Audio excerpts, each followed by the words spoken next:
बेहतर में और बेहतर की तलाश करो, और अगर मिल जाए तुम्हें नदी तो समंदर की तलाश करो। हेलो एवरीवन, मैं अर्चना एक बार फिर से एक नई कहानी के साथ। और इस बार कहानी है एक मूर्तिकार की। एक मूर्तिकार था जो बहुत अच्छी मूर्ति बनाता था। उसका एक बेटा था, वो भी अपने पिता से ही मूर्ति बनाना सीख रहा था।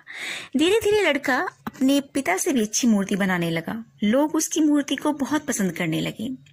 वो जब भी नई मूर्ति बनाता अपने पिता के पास लेकर जाता, लेकिन पिता हर बार उसकी मूर्ति में कोई ना कोई कमी निकाल देते। लड़का उसे स्वीकार करता और अपनी मूर्ति को पहले से बेहतर बनाता। इस तरह समय बीतता जा रहा था। अब उसकी मूर्तियों की जो डिमांड थी वो देश विदेश में बढ़ने लगी थी।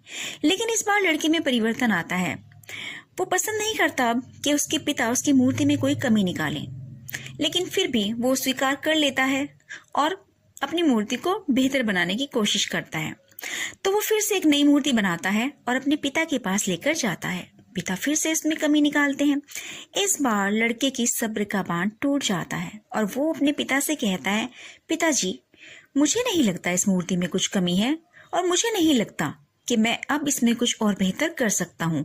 ये मूर्ति एकदम परफेक्ट है। पिता मुस्कुराते हैं और कहते हैं, ठीक है। इस तरह समय पंख लगाकर उड़ता जाता है। लड़का महसूस करता है कि अब लोग उसकी मूर्ति को पहले के जैसे पसंद नहीं करते और विदेशों में भी उसकी मूर्ति की मांग घटने लगी है। वो वापस अपने पिता के पास आता है और पिता से इसका कारण पूछता है।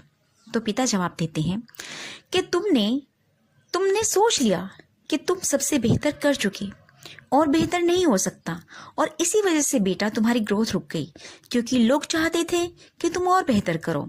लड़का चुप हो जाता है और पूछता है, पिताजी, एक बात बताइए, अब मैं क्या कर सकता हूँ? तो पिता जवाब देते हैं, बेहतर में और बेहतर करो।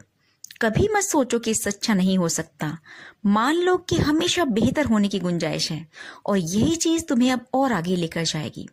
यही बात हमारे साथ है दोस्तों, कि हम बेहतर करें और बेहतर करें, अपनी कमियों को स्वीकार करें, उन्हें सुधारें। इसी से हमारी ग्रोथ होगी, इसी से हम आगे बढ़ेंगे।